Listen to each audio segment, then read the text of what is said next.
On Tuesday, our colleague Elaine Quijano will moderate the only debate between the vice presidential candidates. Republican Mike Pence and Democrat Tim Kaine will go head-to-head at Virginia's Longwood University. So we thought in this hour we would take a look back at 40 years of vice presidential debate history in this country. But first, we begin with the state of the presidential race. And to do that, and to help me with that, I want to introduce CBSN contributor and Republican strategist Leslie Sanchez and CBS News contributor and editor of NewYorker.com, Nick Thompson. Welcome to you both. How are you, Vlad? Good to see you. So let's talk the state of the presidential race before we get into this. Nick, there's a New York Times story out today. It says that Donald Trump may have gone 18 years without paying any federal income tax. The Clinton camp obviously says this is a bombshell. What do you make of it? Well, I think what's most interesting about it is that it says that he didn't, he got a deduction of $900 million, which was actually too big a number for the tax software back at the time, which is why there were some interesting irregularities in the return that they saw. I think the most dangerous thing for the Trump campaign is that it reminds people that he wasn't such a great businessman at that period. His wealth and all that he's made hasn't been from his business empire and from his hotels as much as it's been from his branding and from his, Donald Trump as a character, Donald Trump as a persona. And when people are reminded of that, it may make them like him less. The fact that he got this deduction, they didn't pay taxes, I mean, it's more an indictment of the way the law works than it is an indictment of him.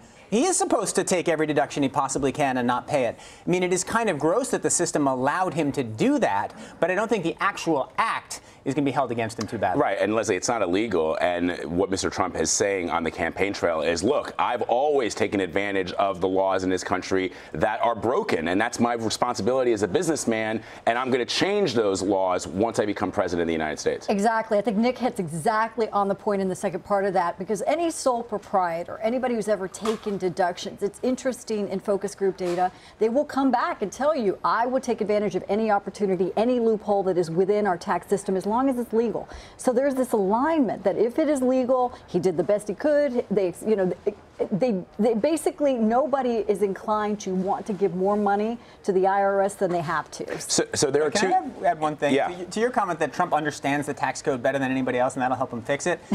His accountant understood it, but there's a really funny detail when they went to interview his accountant. He's like, yeah, Trump didn't ask any questions, didn't really know anything. His wife asked a lot of questions. I don't think Trump actually studied it. He just had his accountant do it. For sure, and that's how it works with all of us in this country. The tax code, as a lot of politicians on both the left and the right have said, is extremely complicated. Most people have no idea how to make sense of it, and a lot of people have said that they want to go to Washington to try and change that. Well, you're exactly right. And who are the most disadvantaged? People that do not have accountants and 10 accountants on staff. And small businesses particularly worry about that they are paying more than they need to because they cannot understand a complex system. And even families realize there are many more loopholes.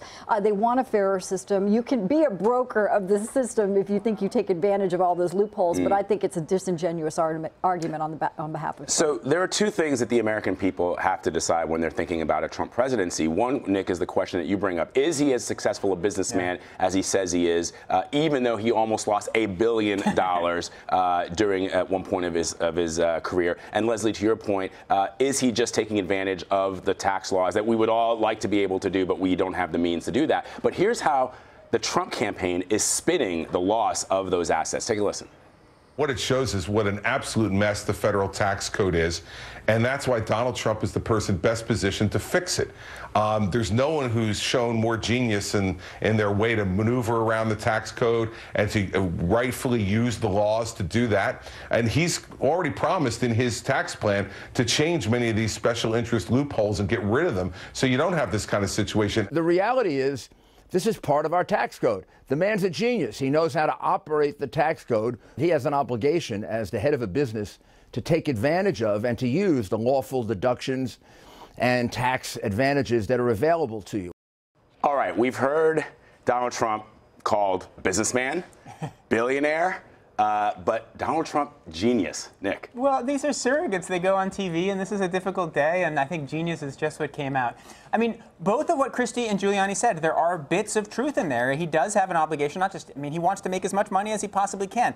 It's complicated over whether it's a duty to his shareholders, since he is a private entity and those are his personal returns. So there's a little bit of fuzziness in that part of Giuliani's answer.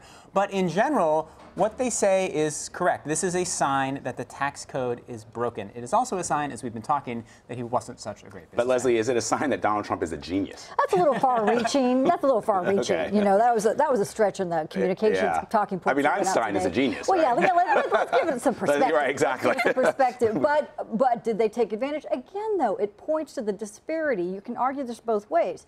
The wealthy have all the advantages. They know about these loopholes. Where is the middle class and the working class in this argument? And which side of this argument are they going to take? I think it's a little bit of both. Well, and this is why politically this actually could be quite damaging, right? Because there are a lot of people who pay taxes who really don't like paying taxes. It's hard to pay taxes. They take a lot of your money, the government.